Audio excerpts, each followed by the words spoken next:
உலகம் முழுவதும் உள்ள சன்லைஃப் தொலைக்காட்சி நேயர்களே, உங்கள் அனைவருக்கும் வணக்கம். நாட்டு மருத்துவம், நலம் தரும் மருத்துவம். எளிய மருத்துவ முறையிலே நாம் சில மருந்துகளை இந்த நிகழ்ச்சியிலே பார்த்து வருகின்றோம். இன்று சிலவற்றை நாம் தெரிந்து கொள்வோம். நாட்டு மருந்து கடைகளிலே கிடைக்கக்கூடிய ஒரு மருந்து மூலிகை அலிசி விதை என்று தமிழிலே சொல்லப்பெறுவது, லின்சீட் என்று ஆங்கிலத்திலே சொல்லப்பெறுவது. இந்த லின்சீட் என்கின்ற விதையை, அலிசி விதையை வாங்கி பொடித்து அரை தேக்கரண்டி அளவு நீரில் இட்டு இரவு முழுவதும் ஊற வைத்து காலையிலே அந்த நீரோடு சிறிது எலுமிச்சை சாறு சேர்த்து தேன் சேர்த்து பருகி வருகின்ற பொழுது உடலிலே தோன்றுகின்ற வியர்வையை போக்கக்கூடியதாக விளங்குகிறது. இந்த வியர்வையினாலே ஏற்படுகின்ற நாற்றத்தை போக்குவதாக திகழ்கிறது. அதோடு கூட முப்பிணி என்று சொல்லுகின்ற வாத பித்த சிலேத்தும நோய்களை போக்கக்கூடிய ஒன்றாக அந்த அலிசி விதை நீரும் எலுமிச்சை சாறும் நமக்கு அருமருந்தாகி பயன் தருகிறது என்பது உண்மை. மேலும் அழலை என்று சொல்லக்கூடிய உடல் உஷ்ணத்தை தணிக்கக்கூடிய வல்லமை உடையது என்பதையும் இங்கே சுட்டிக்காட்ட விரும்புகின்றேன். அன்பான நேயர்களே, சித்தரத்தை என்று ஒரு மூலிகை, அரத்தை, பேரரத்தை, சித்தரத்தை என்று இரு வகைப்படும். இந்த சித்தரத்தையை அலிபினியா கேலங்கா என்று தாவர பாஷையிலே சொல்லுவது வழக்கம். இந்த சித்தரத்தை எடுத்து எப்படி நம்ம வசம்பை சுட்டு கரியாக்கி குழந்தைகளுக்கு புகட்டுகிறோமோ அதுபோல் சித்தரத்தையை நெருப்பிலிட்டு கரியாக்கி அதை பொடித்து வைத்து கொண்டு 1 கிராம் அளவுக்கு தேனோடு குழைத்து சிறு குழந்தைகளுக்கு, அதாவது 3 மாதத்துக்கு மேற்பட்ட குழந்தைகளுக்கு அரை கிராம் அளவு, பெரிய குழந்தைகளுக்கு 1 கிராம் அளவு என்பதே நமக்கு சரியான அளவாக இருக்கும். இப்படி தேனோடு அந்த சித்தரத்தை கரியை கொடுக்கின்ற நிலையிலே முப்பிணி, குழந்தைகளை பற்றுகின்ற வாத சிலேத்தும பித்த பிணிகளை போக்குவது மட்டுமல்லாமல் உடலுக்கு ஆரோக்கியத்தை தருகிறது, செரிமான சீர்கேடுகளை போக்குகிறது, இருமல் சளி இவற்றையெல்லாம் இல்லாமல் செய்கிறது என்பது உண்மை. அன்பான நேயர்களே, சித்தரத்தை ஒரு அற்புதமான மருந்து என்பதை நாம் மறுத்தல் ஆகாது.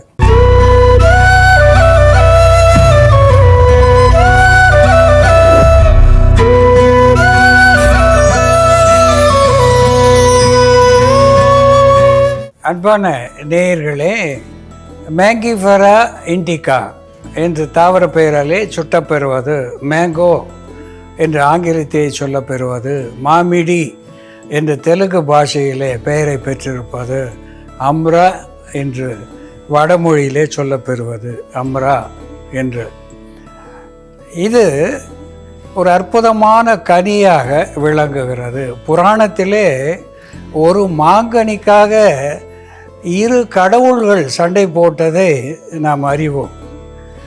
முருகனுக்கா விநாயகனுக்கா, யாருக்கு இந்த கனியை கொடுப்பது என்று உலகை படைத்தவனுக்கே பிரச்சனையாக வந்து முடிந்ததை நாம் பார்த்திருப்போம். அந்த வகையிலே இந்த மாங்கனி புராணத்திலே இருந்து நம் உடம்பு வரையிலே ஒரு தொடர்புடையதாக விளங்குகிறது.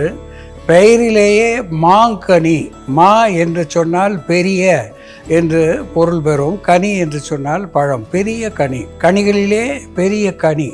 இதைவிட பெரிய கனி பலாக்கனி இருக்கிறது. அதற்கு பலாக்கனிதான் என்று பெயர் வைச்சிருக்கிறார்களே தவிர அதற்கு மாங்கனி என்று வைக்கவில்லை.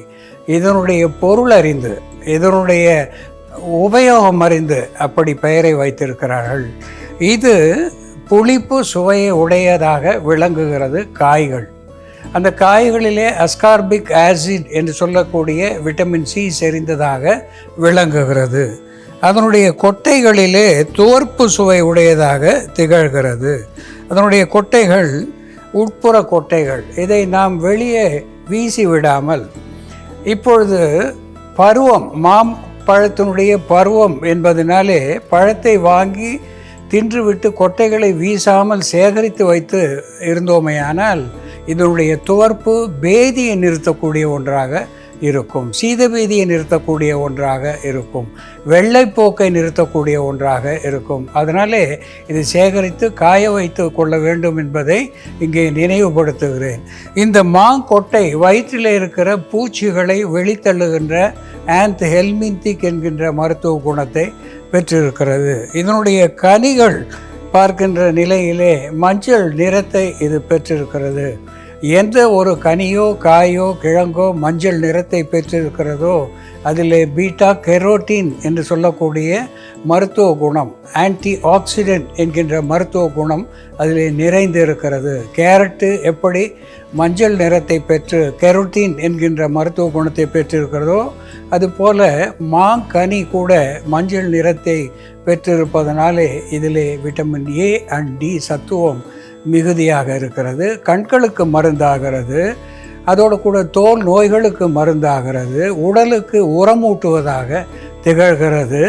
இன்னொரு பழமொழி சொல்லுவார்கள், மாதா ஊட்டாத சோற்றை மாங்காய் ஊட்டும் என்று நம் முன்னோர்கள் சொல்லுவார்கள். இந்த மாங்காயை நாம் சாம்பாராகவோ குழம்பாகவோ துவையலாகவோ ஊறுகாயாகவோ எந்த வகையிலே நாம் சேர்த்து சாப்பிட்டாலும் இன்னும் கொஞ்சம் சாப்பிட வேண்டும் என்ற உணர்வை தூண்டுவதனாலே மாதா ஊட்டாத சோற்றை மாங்காய் ஊட்டும் என்று நமக்கு சொல்லி போயிருக்கிறார்கள். இதெல்லாம் நாம் அதிகமாக சாப்பிட வேண்டும், அதனாலே ஆரோக்கியம் பெற வேண்டும் என்று பழமொழிகளிலே இந்த கனிகளையும் காய்களையும் கீரைகளையும் பூக்களையும் சேர்த்து வைப்பதை நாம் மறத்தல் ஆகாது.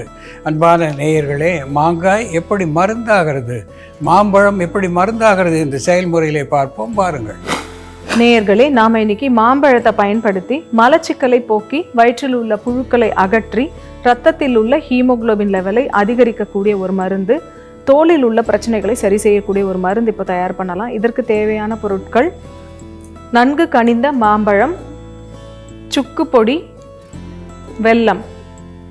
நன்கு பழுத்த மாம்பழம் தோல் சீவிட்டு நம்ம அதோட சதைப்பகுதி மட்டும் எடுத்து வச்சுருக்கோம். நம்ம ஒரு 50லிருந்து 100 கிராம் வரைக்கும் இந்த மாம்பழத்தோட சதைப்பகுதி எடுத்துக்கலாம்.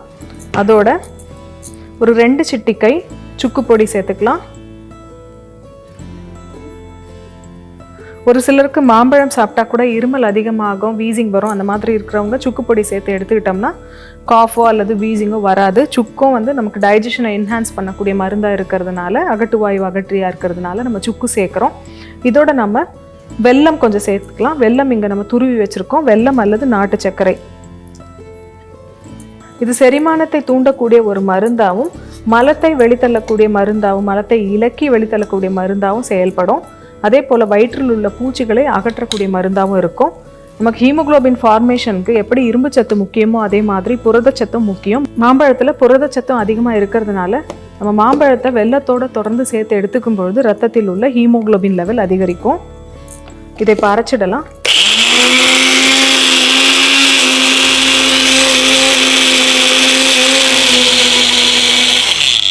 ஒரு வயதிற்கு மேற்பட்ட சிறு குழந்தைகளுக்கு கூட மலச்சிக்கல் இருக்கும் பொழுது நம்ம இந்த மாதிரி மருந்தாக இதை ப்ரிப்பேர் பண்ணிவிட்டு ஒரு 5 கிராம்ஸ் அளவுக்கு இந்த மருந்தை நம்ம அந்த குழந்தைகளுக்கு கொடுத்தாலே மலச்சிக்கலை சரி செய்யக்கூடிய மருந்தாக அது இருக்கும். அதிக அளவு குழந்தைகளுக்கு கொடுக்காமல் இருக்கிறது நல்லது.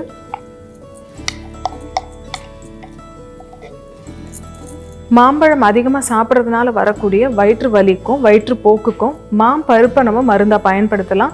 மாங்கொட்டைக்குள்ளே இருக்கக்கூடிய இந்த பருப்பை மட்டும் எடுத்துகிட்டு இதோட தோலை எடுத்துடணும். மேலே இருக்கக்கூடிய இந்த தோலை இந்த மாதிரி எடுத்துட்டு இந்த அளவுக்கு நம்ம மாம்பருப்பை எடுத்து நல்லா அரைச்சிட்டு தயிரோட மிக்ஸ் பண்ணி சாப்பிட்டோம்னா நமக்கு வயிற்று வலி சரியாகும். அதே மாதிரி இரத்த கழிச்சல், சீத கழிச்சல் போன்ற பிரச்சனைகளுக்கும் இதை நம்ம மருந்தாக பயன்படுத்தலாம். மாம்பழம், சுக்கு மற்றும் வெல்லம் சேர்ந்த இந்த மருந்து 50லிருந்து 100 கிராம் வரைக்கும் தொடர்ந்து எடுத்துகிட்டு வரும்பொழுது ஒரு மலமிளக்கியாக செயல்படும். வயிற்றில் உள்ள பூச்சிகளை அகற்றக்கூடிய மருந்தாகவும் இரத்தத்தில் உள்ள ஹீமோகுளோபின் லெவலை அதிகரிக்கக்கூடிய மருந்தாகவும் செயல்படும். அன்பான நேயர்களே, மருத்துவம் என்பது இறை பணிக்கு அடுத்த பணியாக விளங்குகிறது. பல நோய்களை நாம் இறைவனிடம் ஒப்படைக்கிறோம். சில நோய்களை மனிதன் சரி செய்கிறான். மனிதனுடைய மருத்துவ முயற்சி இருந்தால் கூட இறைவனுடைய கருணை இருக்க வேண்டும். அந்த வகையிலே பொதுவாக எந்த நோய்க்கும் இது கண்டிப்பாக தீரும் என்று யாரும் சொல்லுவதில்லை. இன்றைய நவீன மருத்துவத்திலே நாம் பலர் அனுபவித்திருக்கிறோம். ஒரு மருத்துவமனைக்கு சென்றால் ஒரு அறுவை சிகிச்சை எடுத்துக்கொள்வது என்றாலும் சரி, ஏதேனும் ஒரு மருத்துவத்தை எடுத்துக்கொண்டாலும் சரி, இதனுடைய எதிர் விளைவுகள் எதுவாக இருந்தாலும் நான் ஏற்றுக்கொள்ளுகிறேன் என்ற ஒரு படிவத்திலே கையெழுத்து இட்டுவிட்டுத்தான் சிகிச்சைக்கு செல்லுகிறோம். சிகிச்சை அளிப்பவருக்கு நம்பிக்கை இல்லையோ அல்லது இந்த நோய் தீரும் என்கின்ற நம்பிக்கை இல்லையோ என்கின்ற சந்தேகம் நமக்கு ஏற்படுகிறது. ஆனால் நம் முனிவர்கள், ரிஷிகள் பல்லாயிரம் ஆண்டுகளுக்கு முன்பாகவே நோய்கள் கண்டிப்பாக தீரும் என்று சொல்லியிருக்கிறார்கள். அதற்கு ஒரு எடுத்துக்காட்டாக வேத சத்தியமாக விளங்குவோம், தாதுவை திருத்தி தம்பணத்தை அதிகரிக்கும் என்று ஒரு பாடலிலே அகத்தியர் சொல்லியிருக்கிறார். வேதத்தை சத்தியமாக வைத்து இப்படி ஒரு சத்தியம் யாரால் செய்ய முடியும்? சத்தியமாக உன்னுடைய நோய் தீர்ந்து போகும் என்று இறைவன் ஒருவனால் மட்டுமே சொல்ல முடியும். வேத சத்தியமாக விளம்புவோம், தாதுவை திருத்தும். தாது என்று சொல்லுகின்ற போது வெந்நீர் என்று தமிழிலே சொல்லுவார்கள். விந்து என்று அதற்கு பொருள் பெறும். நீர்த்த விந்துவை கெட்டிப்படச் செய்வது. கெட்டிப்பட்ட விந்துவிலே த ஸ்போம் கவுண்ட் என்று சொல்லுவார்கள். விந்துக்களுடைய எண்ணிக்கை, அதனுடைய மொட்டிலிட்டி என்று சொல்லக்கூடிய பயணத்தன்மை, இவற்றையெல்லாம் சரி செய்வது மட்டுமல்லாமல் தம்பனத்தை விருத்தி செய்வோம் என்று சொல்லுகிறார்கள். தம்பனம் என்று சொன்னால் ஆண் பெண் உறவு என்று வருகின்ற பொழுது தி ப்ரீமெச்சூர் எஜாக்குலேஷன் என்று ஆங்கிலத்திலே சொல்லி இன்றைக்கு 75 விழுக்காடுக்கும் மேலாக ஆண்கள் வந்து குறையிடுகின்ற நோயை நாம் பார்க்கின்றோம். இந்த ப்ரீமெச்சூர் எஜாக்குலேஷன் என்பது அங்கே உறவு முறிவுக்கு கூட காரணமாக விளங்குகிறது. இந்த நிலையிலே மாங்கனியை அவ்வப்போது உண்ணுவதனாலே சத்தியமாக இது தாதுவை விருத்தி செய்யும். அதோடு தம்பனத்தை, நீண்ட நேர உறவை தரக்கூடிய ஒரு கனியாக இது விளங்கும் என்று அகத்தியர் குறிப்பிட்டதை நாம் மறத்தல் ஆகாது. இந்த மாங்கனி குறைவாக சாப்பிடுகின்ற பொழுது உடலுக்கு குளிர்ச்சி தரக்கூடியதாக விளங்குகிறது. அதிகமாக சாப்பிடுகின்ற பொழுது அது உஷ்ணத்தை தரக்கூடியதாக விளங்குகிறது. அளவோடு சாப்பிடுவது நல்லது. அதனுடைய கொட்டைகள் பூச்சிகளை வெளித்தள்ளக்கூடிய ஒன்றாக திகழ்கிறது. அதனுடைய இலைகள், மா இலை துளிர்களை 5-6 எடுத்து அதை நீரிலிட்டு காய்ச்சி பருகுவதனாலே சர்க்கரை நோய்க்கு மருந்தாகிறது. இப்படி மாமரம் தலை முதல் கால் வரை மருந்தாகி பயன் தருகிறது என்பதை நாம் மறத்தல் ஆகாது. அன்பான நேயர்களே, மாம்பழத்தினுடைய மருத்துவ குணங்களை நாம் பார்த்து தெரிந்து கொண்டோம். இது போல வேறு ஒரு மருத்துவ குறிப்போடு நாம் மீண்டும் சந்திப்போம். நன்றி, வணக்கம்.